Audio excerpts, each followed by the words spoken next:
오늘부터 시작해서 이제 주일 아침에 저는 여러분과 함께 에베소서의 말씀을 나누면서 은혜를 받고자 합니다.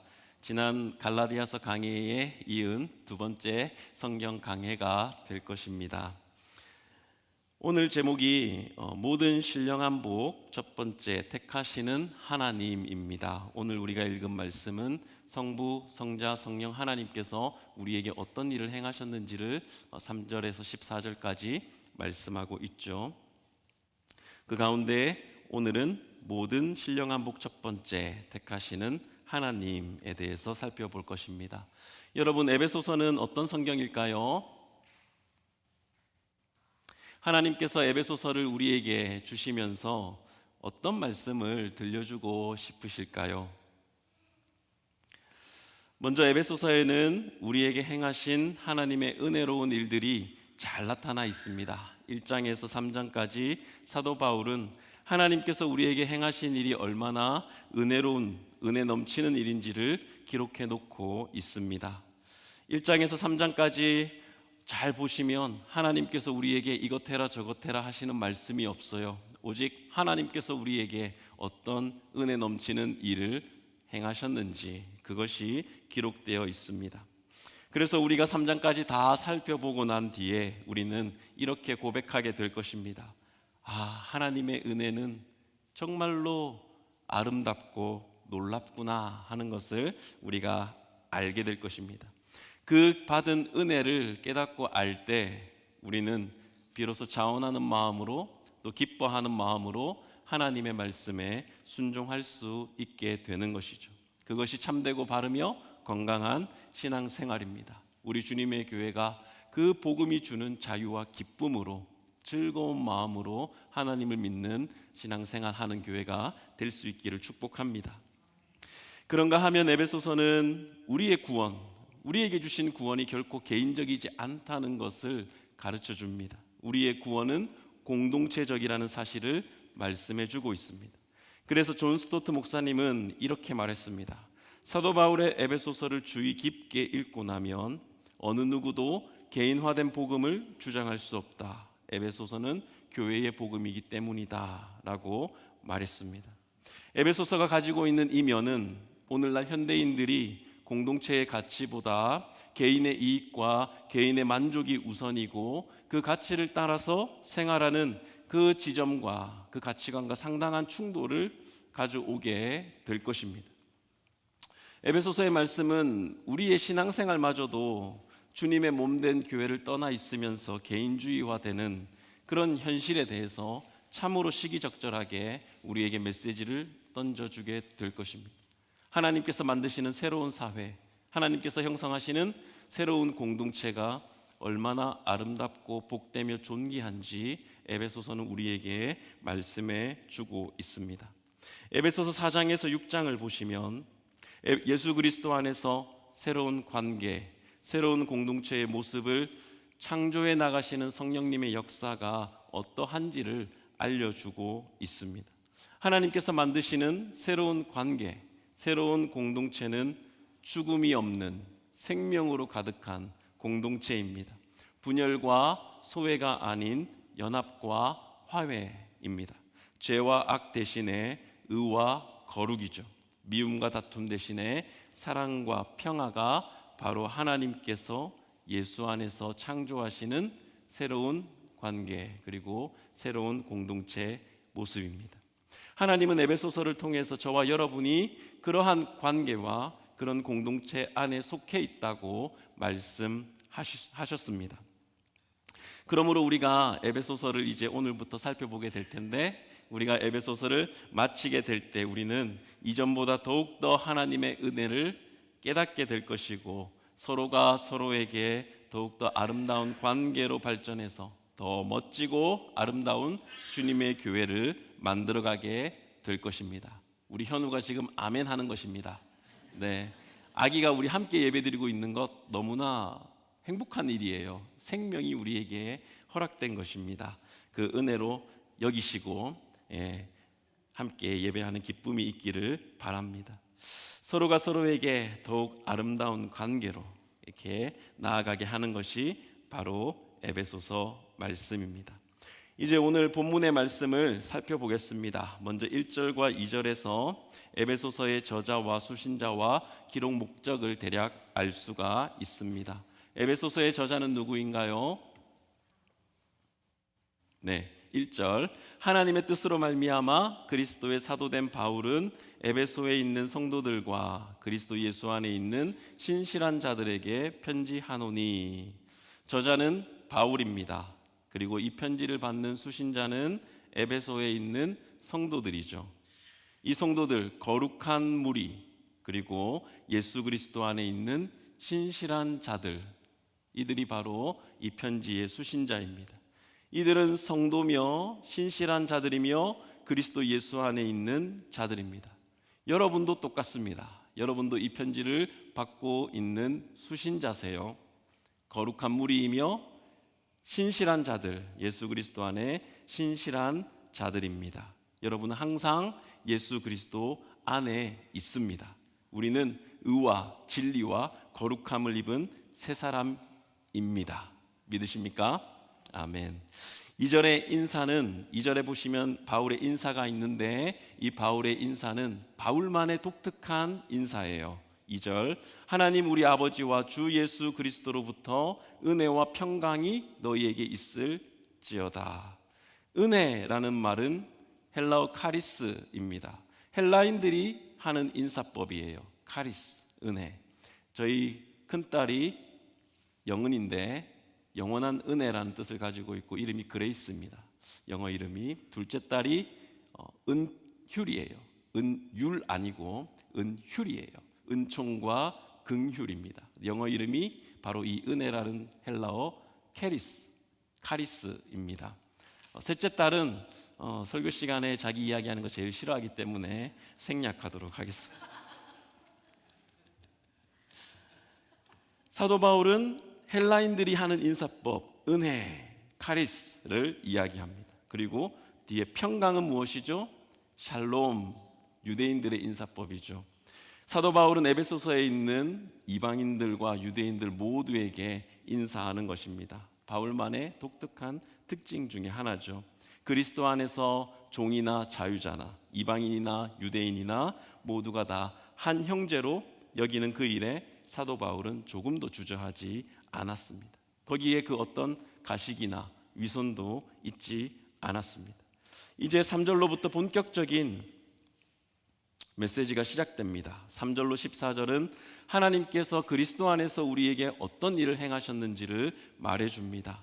3절로 14절까지의 한글 번역을 보시면, 우리 한글 성경을 보시면 여러 문장으로 나누어져 있죠. 하지만 헬라어 원문을 보시면 이 3절부터 14절이 한 문장이에요. 사도 바울이 한 문장으로 썼습니다. 이게 어떤 뜻이냐면 사도 바울이 지금 이 이야기를 할 때 굉장히 흥분된 상태에 있는 것입니다. 주체할 수 없는 감격의 벅차오름을 가지고 하나님께서 우리에게 행하신 일이 어떤지를 말을 하는 것입니다. 이 설교자들이 가장 잘 느낄 수 있는 대목이에요.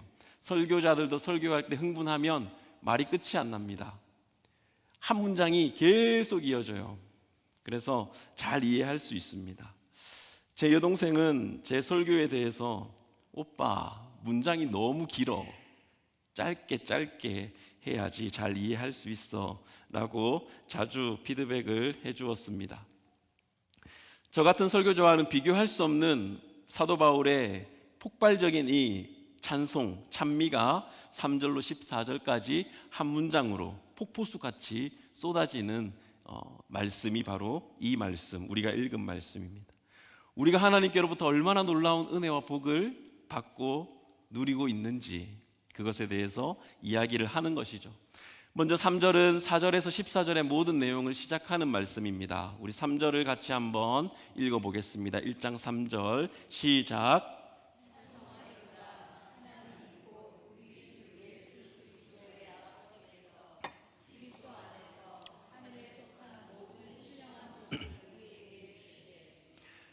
하나님께서 모든 신령한 복으로 우리에게 복 주셨다고 말씀합니다. 우리는 과연 하나님께 어떤 신령한 복을 받았습니까?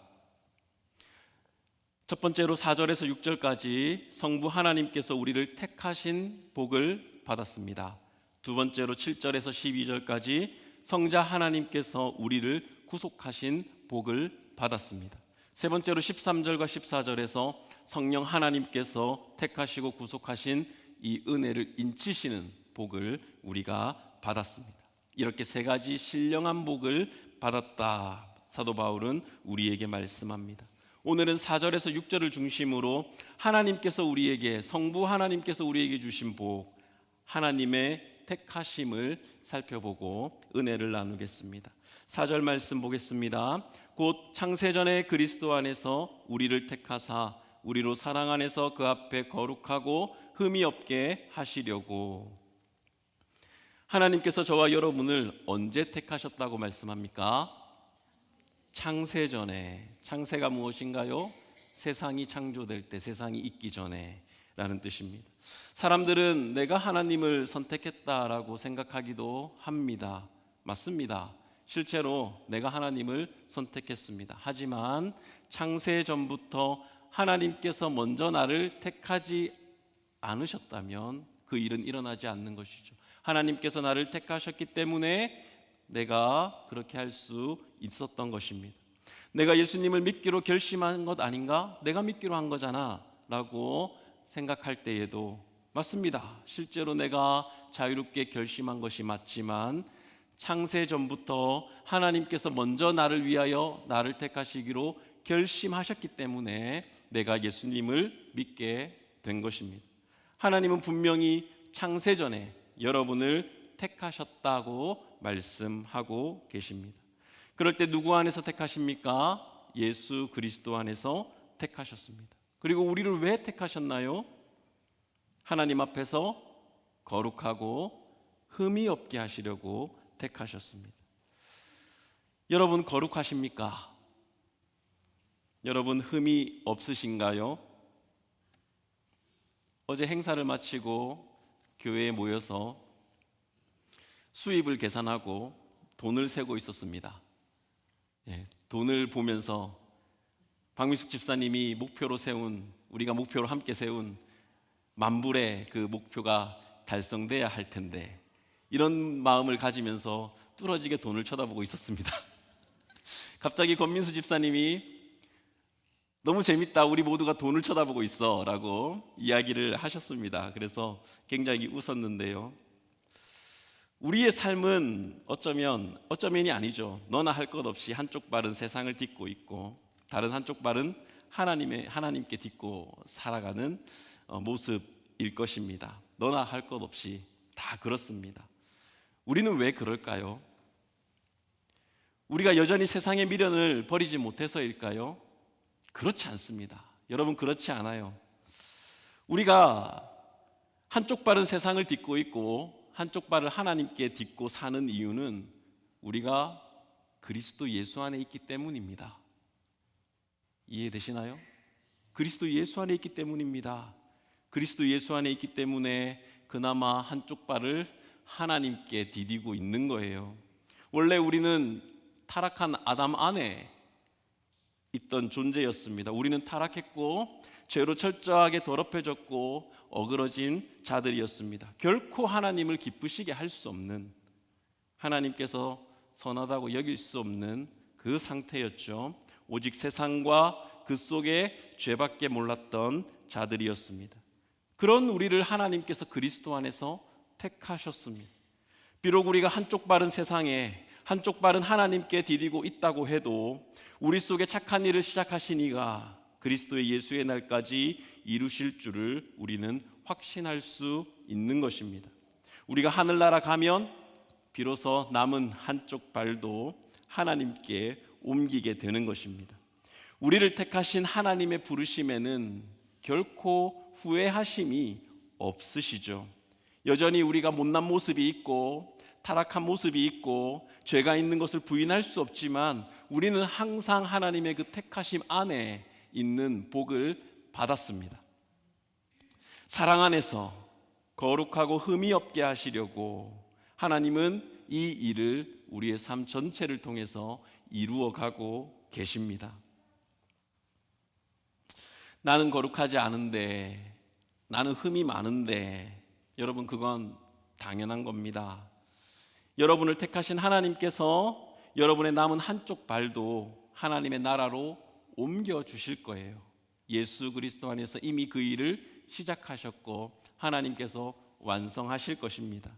나의 노력과 나의 의지가 아닌 여러분을 택하신 하나님의 강권적인 은혜로 그 일은 완수가 될 것입니다. 우리가 할 일은 내가 예수 그리스도 안에 있다, 하나님께서 나를 택하셨다 하는 그 믿음을 늘 생각하고 그것을 찬송하는 것입니다. 그 찬송을 통해서 하나님은 우리의 삶에 역사하실 것입니다. 그러므로 우리는 믿음을 통해서 하나님과 바른 관계를 맺게 되었습니다. 세상의 유혹과 시험에 넘어지더라도 낙심하지 말고 믿음을 포기하지 마시기 바랍니다. 하나님께서는 그런 모든 일들을 다 사용하셔서 나에게 선을 이루시는 하나님이심을 믿으시기를 바랍니다. 우리는 하나님의 말씀하신 대로 날마다 거룩해져 갈 것입니다. 흠이 없어져 갈 것입니다. 이 일에 믿음으로 아멘하며 나아갈 수 있기를 바랍니다.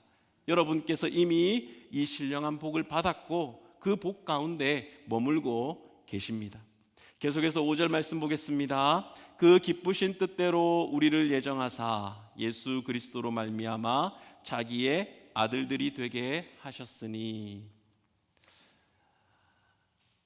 왜 딸들이 없죠? 여자분들 기분 나빠하지 마십시오. 아들들이라고 해서 사도 바울이 에베소 교회의 남자들만 보라고 쓴 편지가 아닙니다. 분명히 여성도들도 보라고 쓴 편지입니다. 아들이 되게 하셨다라고 말한 이유는 고대 로마 사회는 아버지의 재산의 상속권이 아들에게만 있었기 때문이에요. 무조건 아들만 재산을 상속받았습니다. 그런데 놀랍게도 세상에서는 아들만 상속받을 수 있는 그 자격이 하나님 나라 안에서는 딸들도 상속받게 된다는 것입니다. 여인들도 하나님의 아들로 부름받았다, 즉 하나님의 상속자가 된다는 사실입니다. 아들이라고 해서 성별을 이야기하는 것이 아니라 상속자가 되었다, 이것이 중요한 것이죠. 2절에 우리가 사도 바울이 인사할 때 헬라인이나 유대인이나 라고 인사했는데 우리 모두에게 하나님의 신령한 복이 임합니다. 남자와 여자의 차별이 없다는 것이죠. 오늘날 이 이야기가 대수롭지 않게 느껴지실 수 있습니다. 하지만 옛날에 고대 관습이나 미신이나 전래 동화들을 떠올려 보시기 바랍니다. 여자들의 위치가 얼마나 낮고 천한 위치였습니까? 그때의 하나님께서는 이와 같이 모두를 아들로, 상속자로 받아주시는 것이죠. 여자를 제물이나 조공으로 바치는 이야기들 얼마나 많습니까? 심청전, 물론 효심을 강조하는 것이긴 한데요, 왜 아들이 아닙니까? 왜 딸이어야 하는 것이죠? 어떤 마을에 독지네가 살았습니다. 독을 가진 지네가 있었는데 마을 사람들이 해마다 어린 소녀를 조공으로 바치면 마을에 화가 있지 않는 그 미신을 믿고 해마다 그렇게 여자아이를 조공으로 바쳤습니다. 여러분 다 아시죠? 그 해에 점지된 그 어린 소녀가 하루는 두꺼비에게 밥을 줬어요. 그랬더니 그 두꺼비가 은혜를 갚으려고 그 독지네와 싸워서 자기도 죽고 지네도 죽이는, 그래서 소녀를 구했다 하는 전래 동화가 있습니다. 왜 여자의 위치가 그러한가? 옛날에 그랬는데 그런 취급을 받던 때에 천지를 창조하신 하나님께서 뭐라고 말씀하십니까? 너도 내 아들이다, 내 상속자다라고 말씀하시는 거예요. 우리는 이것이 크게 와닿지 않지만 이 당시의 여인들은 이 말씀에 큰 은혜와 감동을 받았을 것입니다. 하나님 나라는 정말 아름답고 복되구나라는 생각을 했을 것입니다. 하나님은 자기의 기쁘신 뜻을 따라서 우리를 택하셨다라고 말씀합니다. 그리고 아들 삼으시기를 기뻐하셨습니다. 여러분은 하나님의 기쁨입니다. 여러분이 하나님을 기쁘시게 했다는 것이 아닙니다. 오해하지 마시고 이 대목을 정확하게 보시면 존재 자체가, 여러분의 존재 자체가 하나님의 기쁨인 거예요. 하나님께서 일하시는 목적과 이유는 바로 여러분을 위해서, 나의 기쁨인 너희들을 위해서 내가 일한다, 이렇게 말씀하시는 것입니다. 세상에서의 위치와 평가가 어떠하든지 그것은 전혀 상관없습니다. 여러분은 하나님의 극진한 사랑을 받고 있으며 엄청난 가치를 가진 존재입니다. 제가 여러분에게 자주 말씀드리는 말씀처럼 여러분은 예수님 짤이에요. 하나님께서 예수님을 주고 여러분을 사셨기 때문입니다. 하나님의 독생자 아들과 같은 가치를 가진 여러분이십니다. 여러분의 존재만으로도 하나님의 마음에는 기쁨이 충만합니다.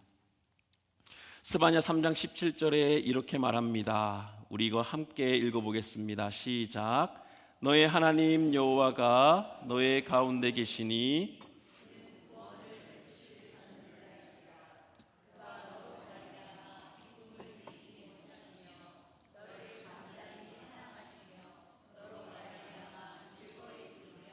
기뻐하시리라. 아멘. 6절 말씀 보겠습니다. 이는 그가 사랑하시는 자 안에서 우리에게 거저 주시는 바 그의 은혜의 영광을 찬송하게 하려는 것이라. 여기까지 온 이상 하나님의 택하심의 놀라운 은혜를 우리가 선포한 이상 하나님의 은혜의 영광스러움을 찬송하지 않을 수 없다, 사도 바울이 외치고 있습니다. 은혜는 무엇입니까? 자격 없는 자에게 주시는 호의죠. 그것을 은혜라고 합니다. 아무 자격 없는 나를 택하신 그 이유를 전혀 알 수 없지만 그 하나님의 놀라운 호의를 생각할 때 그 은혜가 너무나 아름답고 영광스럽습니다. 나에게 주신 그 은혜를 찬송합니다. 우리는 이렇게 하나님의 은혜의 영광을 찬송하는 존재들로 이 땅을 살아가도록 부름을 받았습니다. 하나님의 은혜가 없다면, 하나님께서 나를 택하신 그 은혜가 없다면 우리의 삶은 소망이 없을 것입니다. 우리의 삶은 단지 이 땅에서 수십 년간 있다가 가는 동물들과 별로 다르지 않을 것입니다. 그러나 우리에게 택하신 하나님, 우리를 택하신 하나님은 하나님의 아들로 삼아주시고 상속자로 삼아주시고 당신의 나라를 우리의 기업으로 주시는, 영원한 생명을 주시는 그 소망을 주신 하나님이심을 믿으시기를 바랍니다. 이 은혜는 거저 주신 거예요. 거저 주신 것입니다. 믿기만 하면 얻을 수 있고 누릴 수 있는 은혜입니다. 우리가 애쓰거나 노력해서 얻는 것이 결코 아니죠. 값없이 우리에게 주신 하나님의 선물입니다. 예수 그리스도께서 이 땅에 오셔서 우리 죄를 위해서 죽으셨을 때 하나님의 그 은혜가 우리에게 임했습니다. 우리가 하나님의 사랑하시는 자를 믿고 그 안에 있다면 하나님의 은혜는 우리의 것이 됩니다. 그렇기 때문에 은혜로 말미암은 이 구원에 대하여 우리는 우리의 자랑을 없앨 수 있습니다. 하나님께서 내게 조건 없는 은혜를 주셔서 이 모든 복을 누리게 하셨구나. 오직 하나님의 은혜의 영광을 찬송하게 만드는 것이죠. 여러분 그거 아십니까? 우리가 교회에서 모일 때 말고 여러분 일주일의 삶을 살면서 여러분의 마음속에서부터 터져나오는 찬송이 여러분에게 없다면 어쩌면 여러분은 구원을 받지 못한 것일 수도 있습니다. 스스로 잘 생각해 보셔야 하죠. 내 마음속 깊은 곳에서 우러나는 찬송이 나의 삶 속에 있는가? 그것이 없다면 어쩌면 나는 구원을 모르는 상태일 수 있구나 라고 생각해 보시고 점검해 보셔야 합니다. 찬양하고 싶은 마음이 없어서 부를 찬양이 없는 사람은 은혜를 모르기 때문이잖아요. 구원이 사실 없는 것입니다. 왜냐하면 오늘 본문은 우리로 하나님의 택하신 그 은혜의 영광을 찬송하게 하는 그 삶으로 초대했다라고 말씀하기 때문에 그렇습니다. 12절에도 보시면 그의 영광의 찬송이 되게 하려 하심이라. 14절에도 그의 영광을 찬송하게 하려 하심이라 라고 말씀하고 있습니다. 에베소서를 살펴볼 때 또 나의 구원을 생각할 때 이 점을 깊이 생각해 볼 수 있기를 바랍니다. 창세전에 하나님께서 나를 택하셨다는 사실, 그래서 아들 삼으셨다는 사실, 하나님께서 여러분을 너무너무 기뻐하신다는 사실, 이 모두가 사실은 다 이해되지 않는 비밀입니다. 여러분 그런 생각해 보지 않으세요? 하나님이 왜 나를 택하셨지?